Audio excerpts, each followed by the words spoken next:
You're listening to another episode of the Anavivo podcast. Thank you for your time.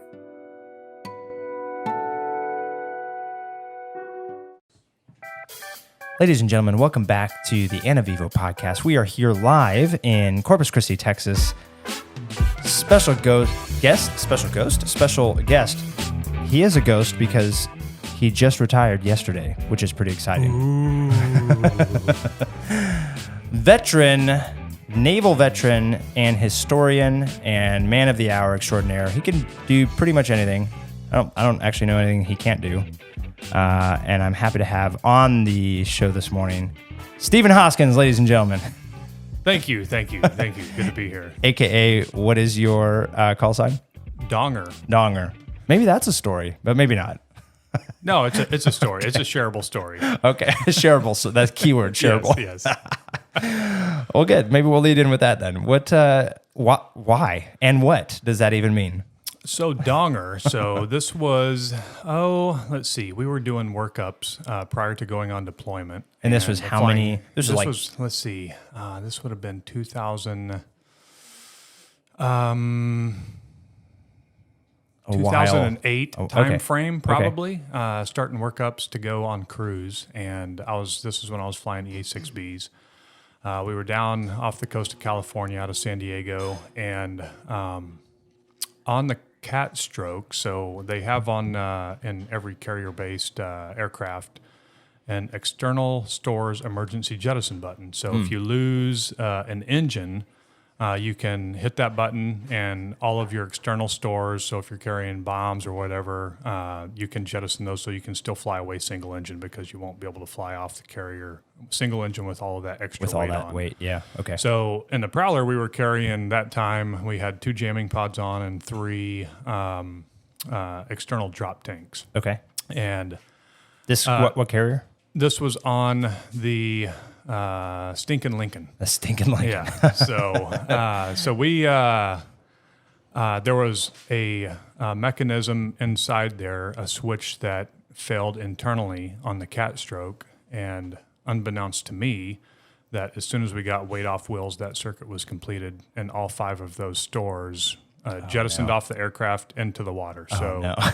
They call, when you push that button, it's called ringing the doorbell. You did that accidentally, or I didn't do it. You didn't do it. Okay. So it triggered internally, but even though all of those stores went off because that mechanism failed, they call it ringing the doorbell, ding dong donger. So that's how I got Donger.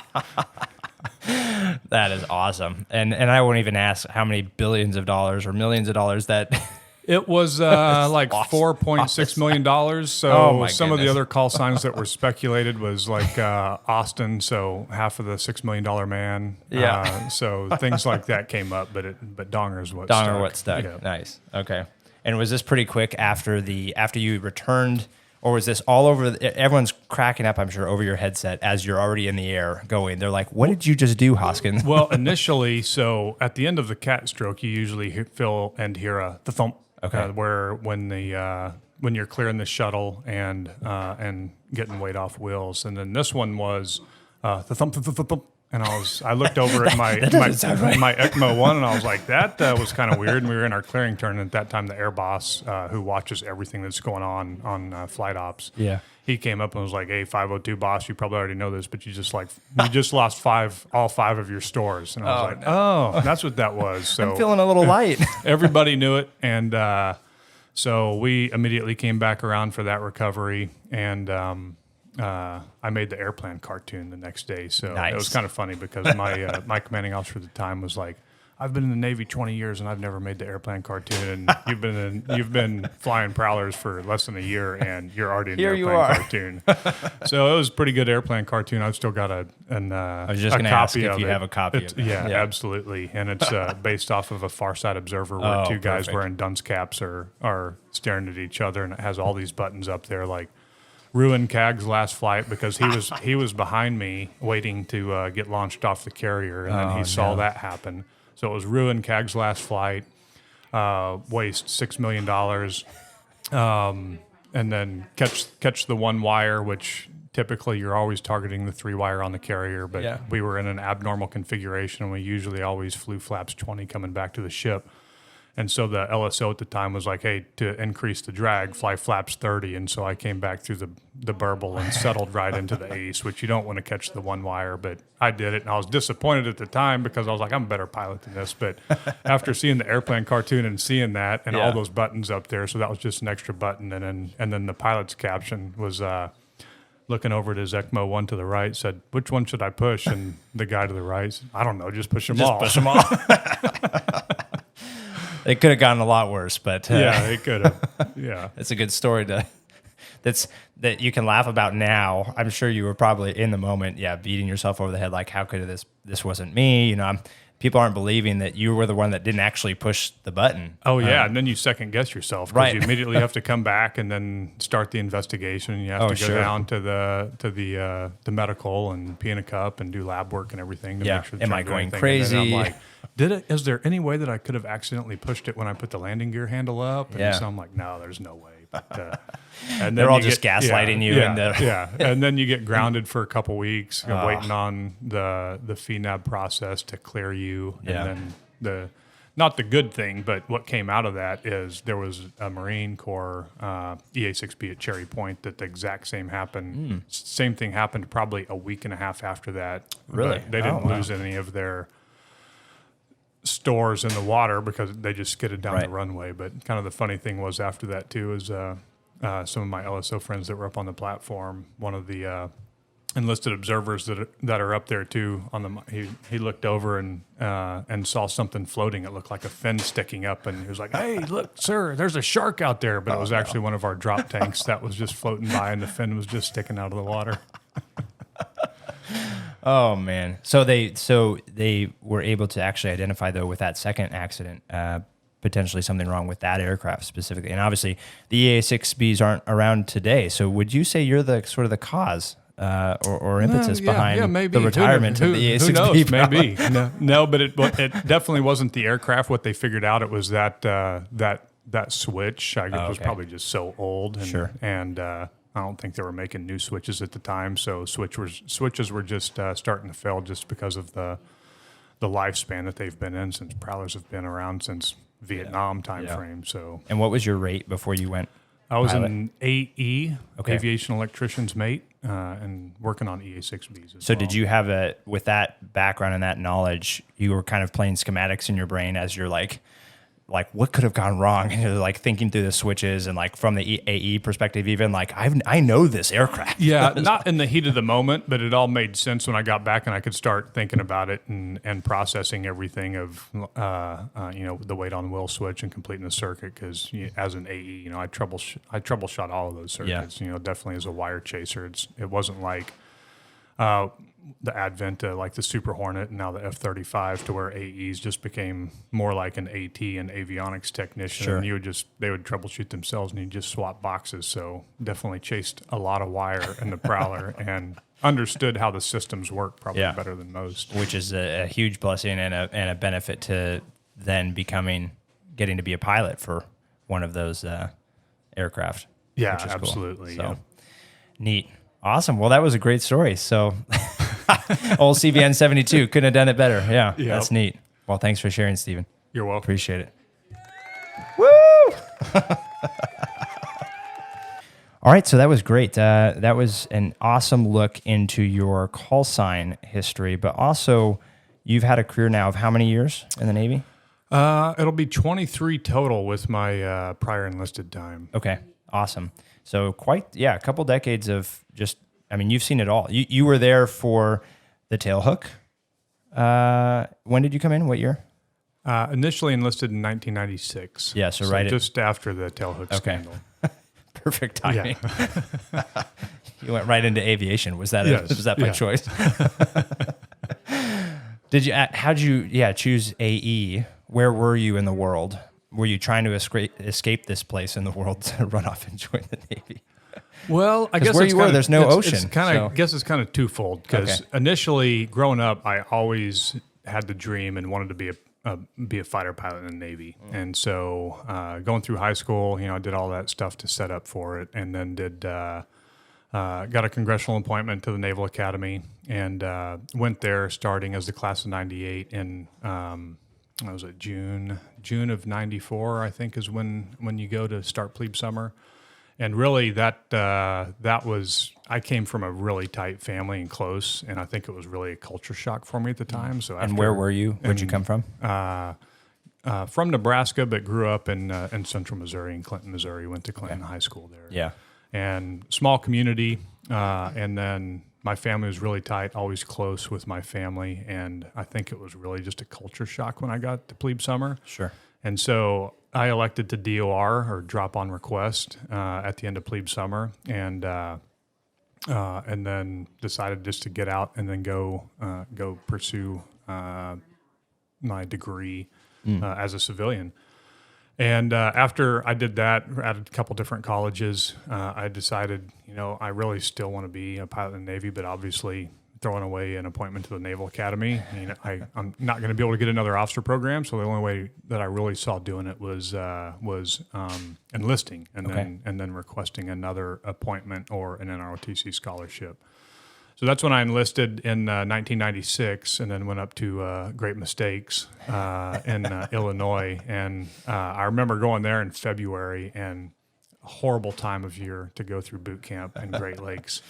And wind just coming off of Lake Chicago, snow. And I remember everywhere you'd go outside, you'd wear a ski mask with a watch cap on top of it, and a white bandana across and you had the great scarf, the comfortable wool sweaters underneath everything, underneath your dungarees, and which was great for keeping you warm outside until they got in and started beating you, and then actually that was the first time I actually saw it actually raining on the inside, just from everyone in their wool sweaters doing up downs and count bodybuilders and everything, and just the sweat and the humidity, it just started condensing on the ceiling and then raining inside.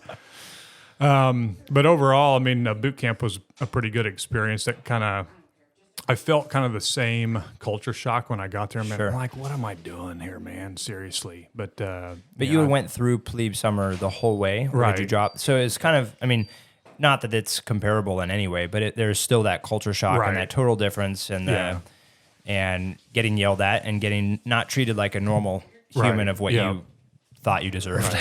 Of respect. Yeah. And then our RDC's recruit division commanders, when we were there, so they found out that I had been a plebe dropout. But it actually worked out pretty good, because they treated me well, and then they made me the division yeoman, which gave me some advantages, I guess. One of them was I knew their schedule, so I had to be up and had coffee and have a pot of coffee brewed for them before they came in, which was nice. So I much preferred waking up peacefully 15 minutes before everyone else with the night watch. Hey, yeoman, time to get up, instead of a trash can being thrown across there and getting yelled at. And so I would just be sitting in the office at my desk when that happened. Nice. So overall, man, I enjoyed the boot camp experience as much as you can during that time frame. And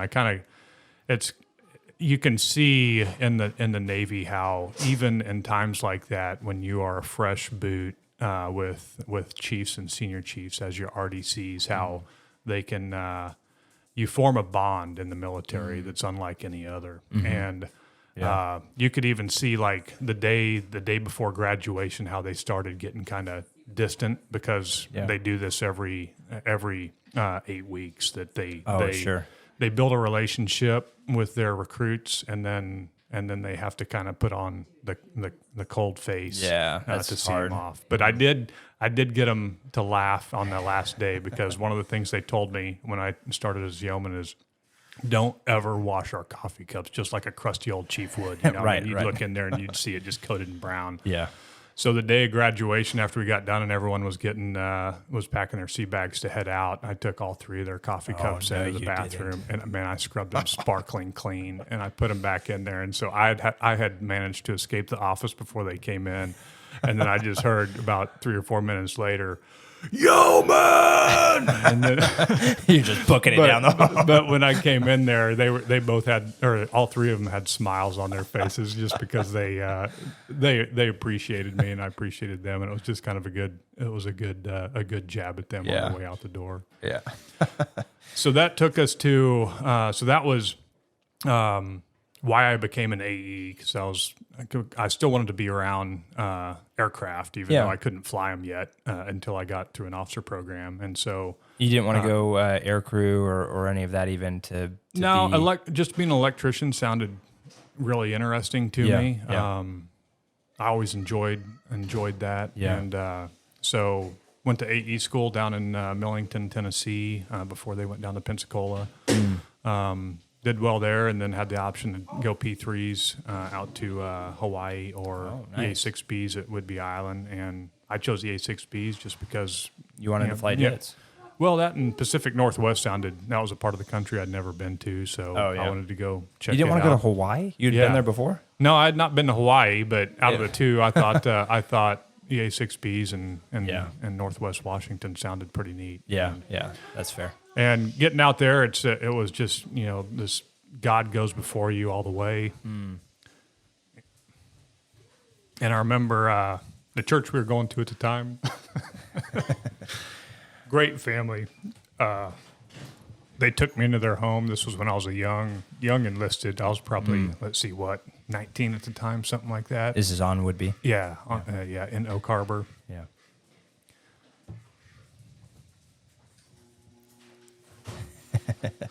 This is good stories because you got so many years and they took me in and basically treated me like one of their own son. And their son and I we're like brothers to this day. Oh, cool. So it was a great time while I was out there, and during that time, that's when I started obviously applying for the SecNav appointment to the Naval Academy. Okay. And that's the SecNav is who makes appointments to send enlisted guys to the Naval Academy. And then I also applied for NROTC, or Naval Reserve Officer Training Corps. So I ended up getting both of those doors open to me. So I had a second appointment to the Naval Academy and an NROTC scholarship to the University of Kansas. And while I was saved at an early age during this time of my life, I was still kind of walking my own path and kind of living the way that the world does. And so I elected to take the NROT scholarship to KU, and the first semester I was there really wasn't a good student, and I really wasn't a good midshipman for the NROTC program. I was partying more than I should have been and not studying as much as I should have been. Got put on academic probation, and then the second semester I was doing well, but I kind of gotten to the point to where I'd kind of worked myself into a valley, and I was like, man, I'm just gonna DOR again. I'm a quitter. I've learned how to quit once. I'll quit again. And so I DOR'd and then had to finish my obligation enlisted. So I got sent back out to Whidbey Island to finish my obligation. And during that time, my dad had actually gotten ordained as a Nazarene pastor, and then told me he took a church down by Branson, Missouri, and that's where College of the Ozarks is, which is a private Presbyterian-based college. And he was telling me about that, and so I applied for that, and then got accepted, and then used the GI Bill to go there. Cool. Really unique college. It's pretty cool because they only have about around 2,000 undergraduate students full-time there, and it's a works-based college, so you work 15 hours a week on campus, and then 2 40-hour work weeks a year. That pays for your tuition. Wow. And the only thing that you have to cover is room and board. And so my GI Bill was paying for my apartment in town and my books. And then...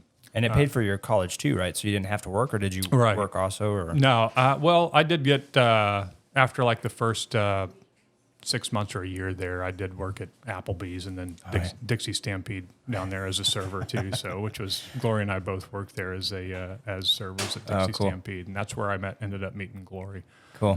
Who's now my wife of 18 years. So, so obviously a God thing in that you didn't get the academy the first go around. You didn't do it the second go around. You didn't do college that next time with the ROTC, all to lead you to Glory.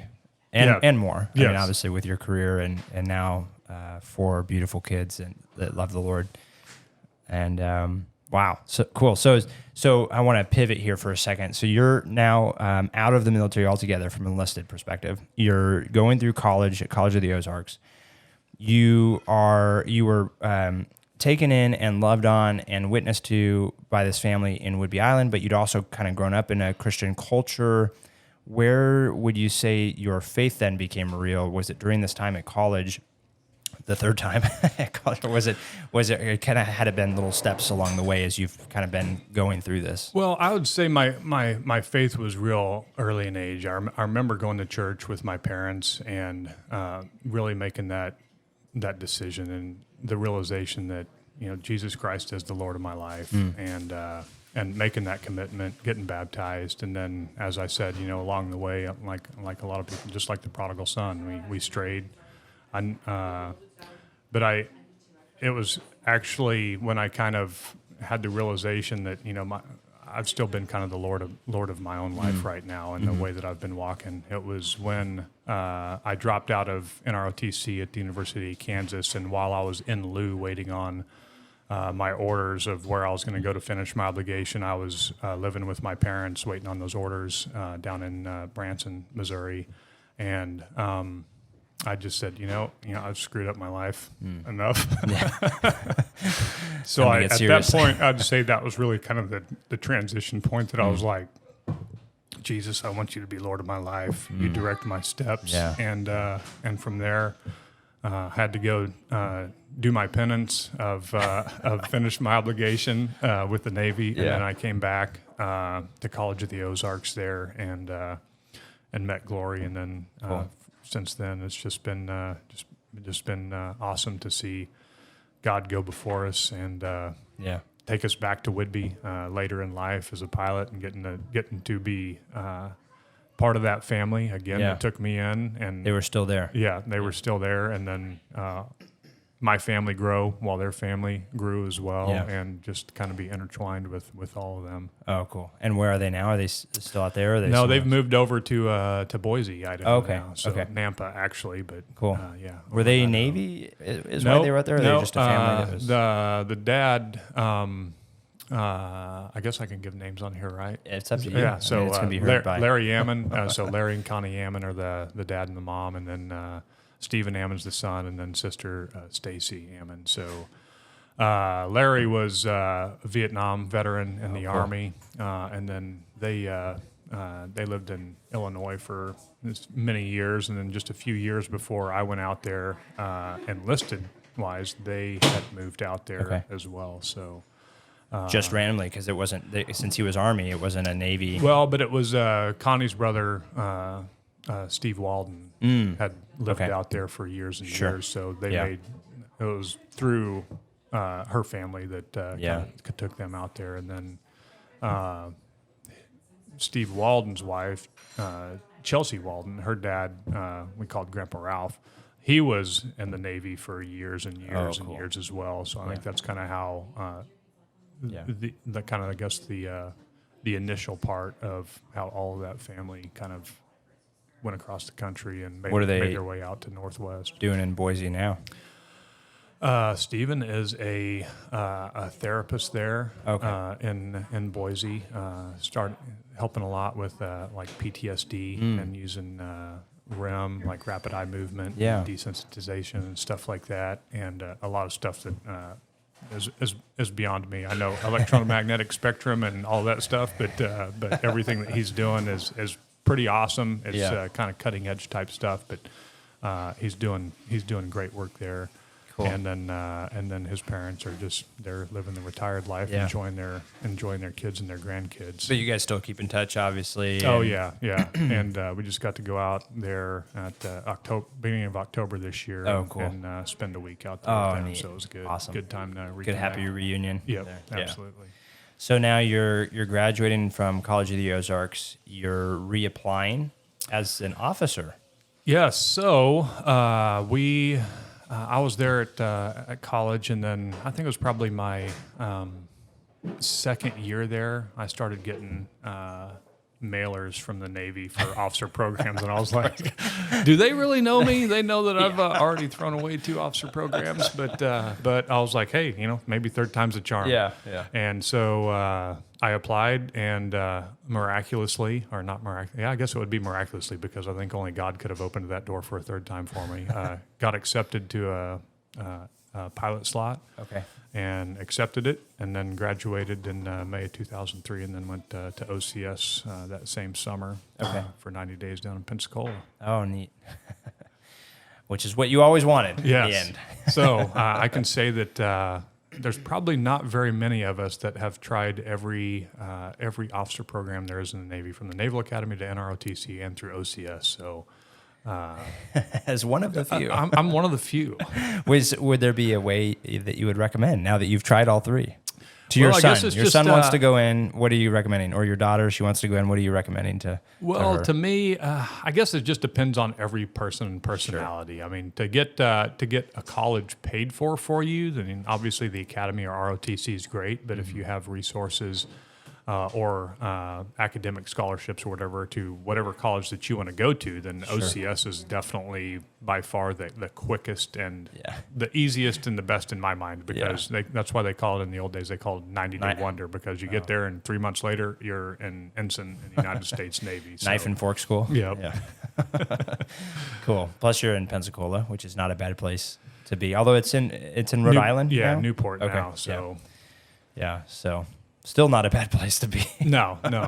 But I would imagine that all depends on the time of year as well. Sure, that's just fair. Like going through great mistakes. Is if you go through there in the summer, it's probably not too bad, but winter is definitely a bad choice. Right. So then you're a pilot now out of Pensacola. Is it still based on how well you're performing onto what platform you get to choose, or were you in the RAG for a while and then just picked up from? Well, so there's it's kind of both, how well you do and also the needs of the Navy at that time. Yeah. So after you graduate from primary flight school, then they base you on your Naval Standard Score, your NSS. And you put down basically your top 3 choices. Like I went jets, maritime, helos, whatever. And so they rack and stack based off of everyone that's graduating that week from the primary pilot locations, which I went through Milton, Florida, just outside of Pensacola, and then Corpus is the other one that they do primary training. So all of the student pilots that graduate that week are kind of racked and stacked against each other, and then there may be no jet slots that week, or there may be 3 or 4. I don't remember how many were in the week that I graduated, but I was towards the top. I don't think I was probably the top that week, but I was towards the top, and they had enough jet slots that I got a jet slot, and then went to Meridian, Mississippi for my advanced flight training. Out of there, it's kind of the same thing. There's so many F-18 spots. Back then, there were EA-6B spots, and then some E-2C2 spots still coming through.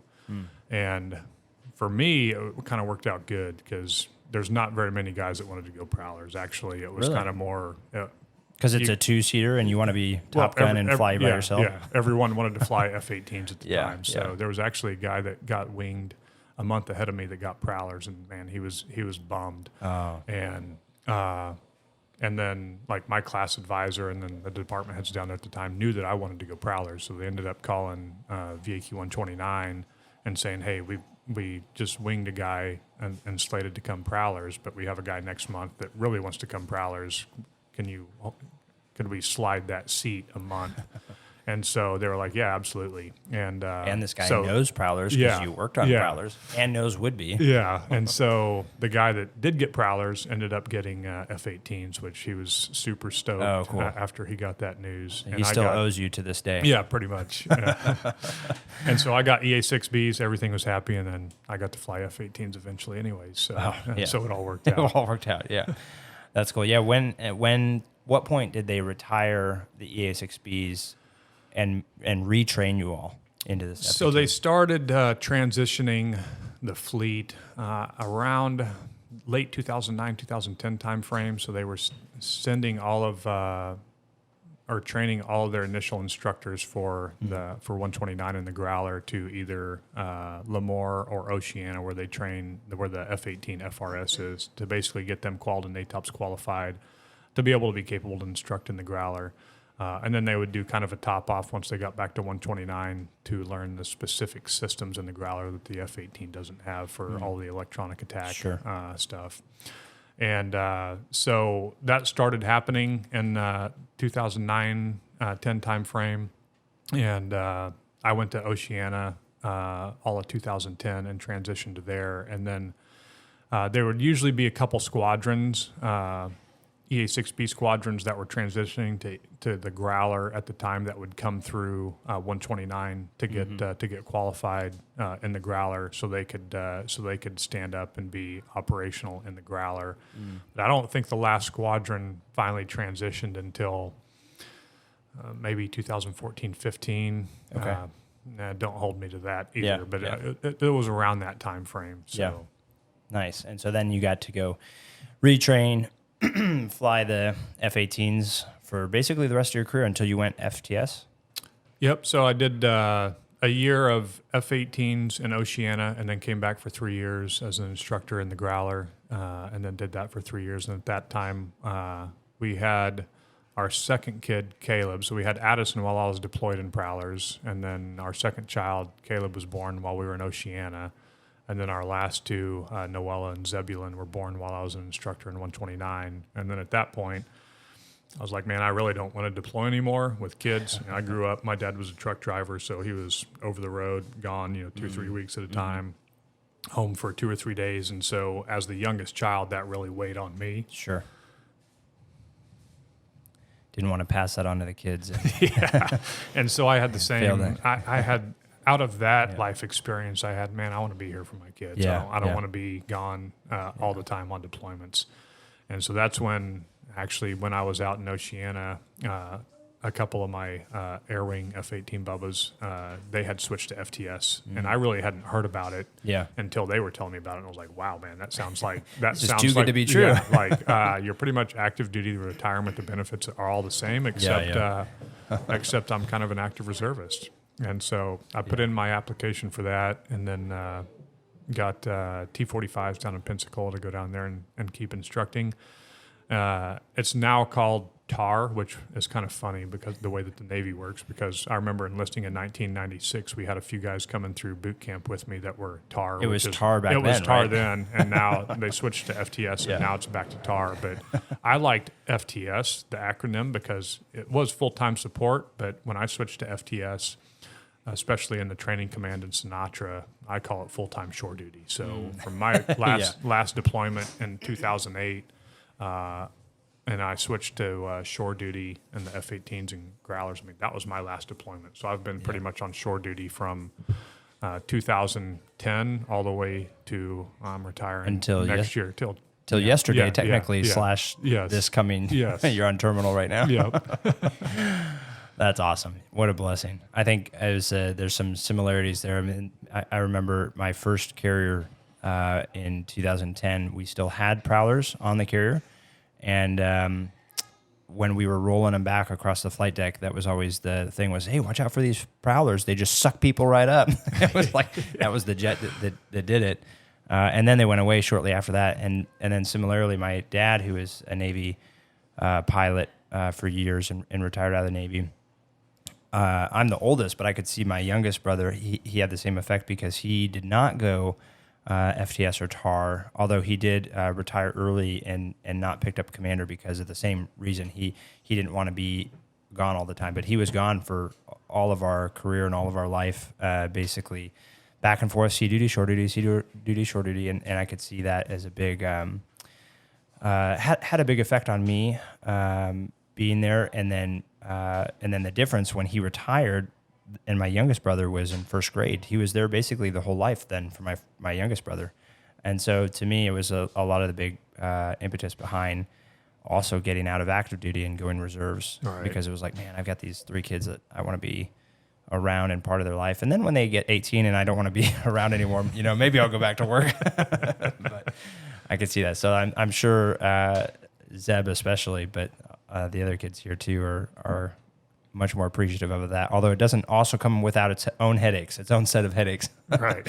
being at home more often, and really the FDS program or the TAR program being responsible and in charge of a myriad of other part-timers that right. want to be there sometimes Yep. and don't want to be there, and you're just a full-time babysitter at some point.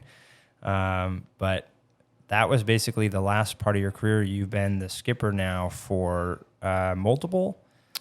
Just one. NOSCs? So for FTS Career Path, so I did a NOSC, now Naval Reserve Center in Waco, Texas, that we did. We were up there for 2 years, which was really rewarding tour. It was a lot of fun. Loved living in the Waco area, and then transitioned down here to the Reserve Program Director at Training Wing 2. Cool. Awesome. So a little bit of less babysitting and more the director of overseeing all of the regional. Yeah. Well, I don't know. I mean, part of it was like I remember coming down here and I was like, because at a NOSC, you're primarily dealing with mostly enlisted. It was a smaller NOSC, so we had about 75 there and maybe a handful of officers. And so I was thinking, hey, coming down here, you have about 40, 42, 43, all officers, you know, air crew, pilots, instructor pilots. And I'm like, this will be great. Yeah, this will be great. But, the old saying about, 10% of the personnel take 90% of your time.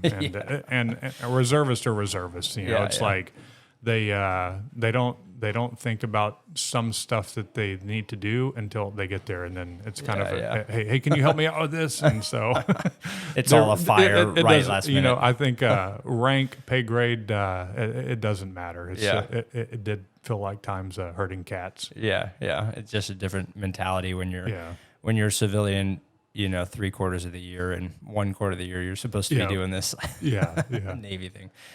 Well, it's still, I mean, what a blessing to be able to have just a very widely varied career in terms of your academic pathway, your enlisted, your officer courses, and then FTS and TAR here at the end.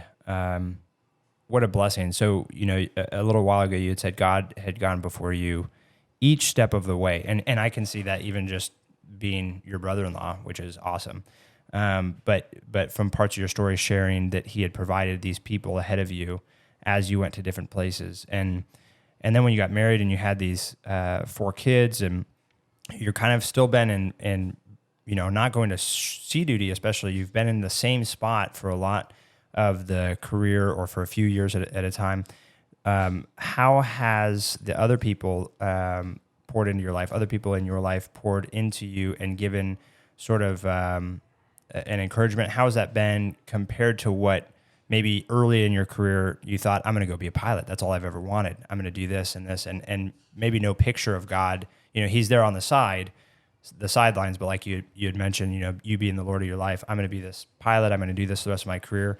Now looking back on your career, it went wildly different from what you probably expected coming out of high school, but good, right? I mean, is there anything that, looking back, you can just say, man, I guess just God's fingerprints, all of this, he's in all of this.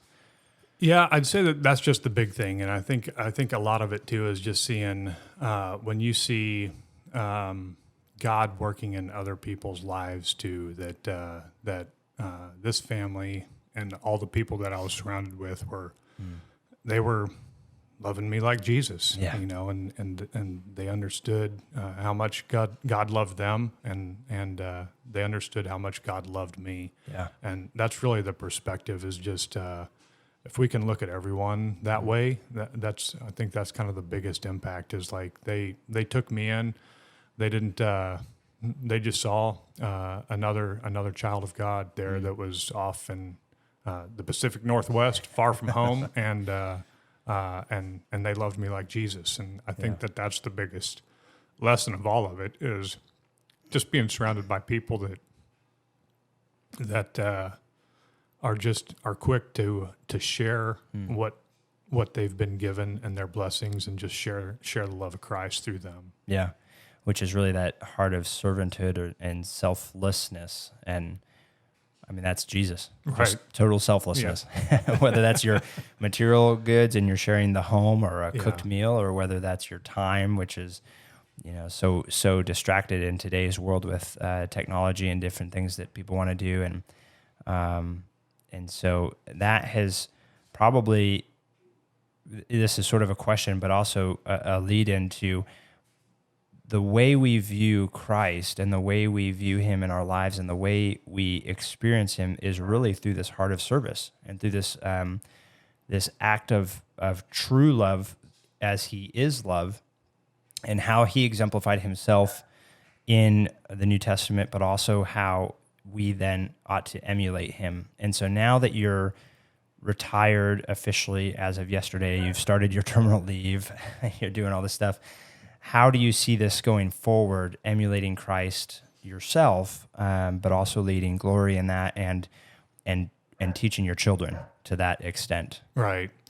So it pretty much just, I mean, I can't sum it up better than Jesus did himself. Is love the Lord your God with all your heart, soul, mind, and strength, and then love your neighbor as yourself. And so those are the things that I want to continue to emulate in my life and to teach our kids. Is like God loves everyone. Yeah.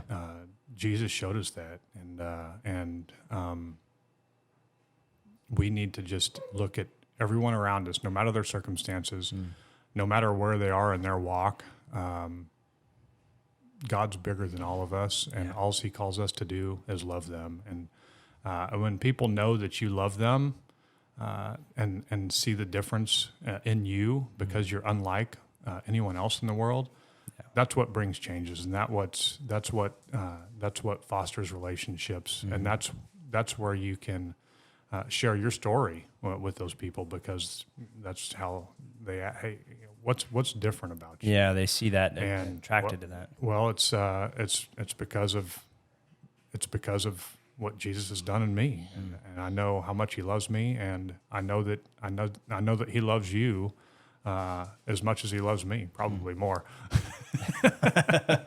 But so that's the big thing, and it's not more, equally. Yeah, equally. Yeah. So it's just looking for opportunities that we can help the homeless, and or just share the love of Christ with those that are in our path. Yeah.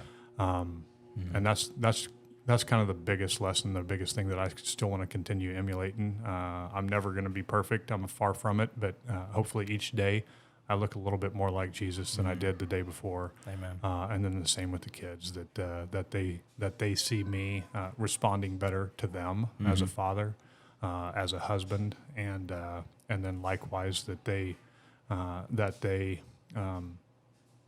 respond to their siblings in the same way, or those that aren't treating them as they would want to be treated. Yeah. It doesn't give them an excuse to treat them the same way back, but to be different and let the love of Jesus shine through them. So those are kind of the things that I continue want to work on and kind of instill into our kids. Cool. Yeah, which is really the point of all of this. All of this other awesome career and places getting to live and launching jets, multi-million-dollar assets off of aircraft carriers, and all the really cool stuff is neat. But that's just a way to fund really this mission, right? Which is the important part here, the most important. And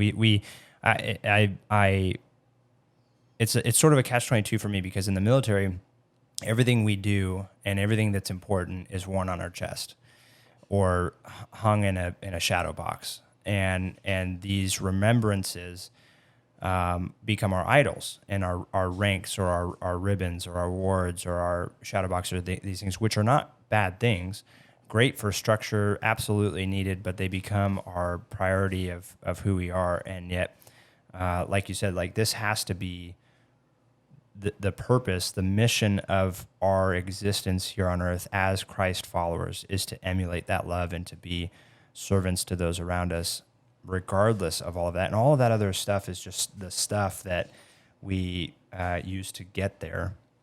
And so now that you're retired and you're transitioning, you're on on the earthly side, your career, you'll be going forward. You're still staying here.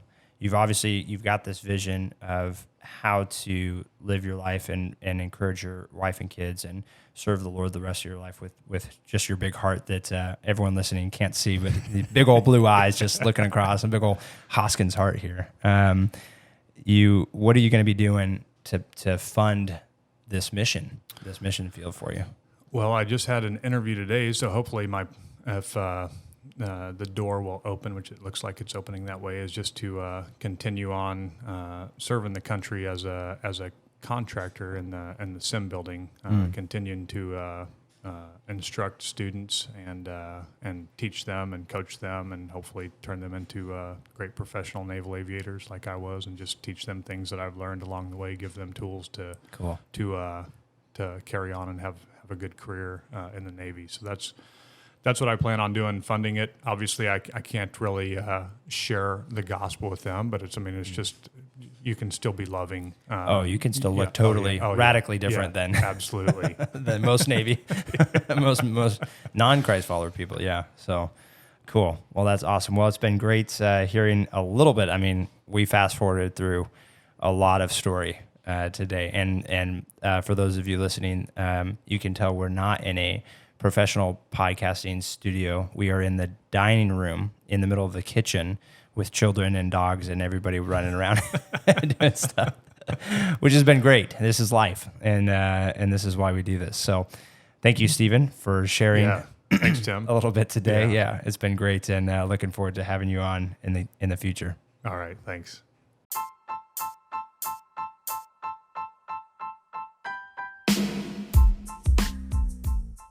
Thank you for listening to another episode of the Anavivo podcast. We welcome your feedback and ideas. You can learn more about us by simply Googling the word Anavivo. This podcast is supported by listeners like you. I am a licensed real estate broker with Compass Real Estate and a nationwide real estate matchmaker. We consult with you for free, find and vet the right real estate professional that specializes in the area and niche you need, are paid by that professional, and they get clients like yourself who want and need their unique specialty or winning track record. If you or someone you know is in the market to buy or sell real estate anywhere in the U.S., don't simply web search the highest paying advertiser.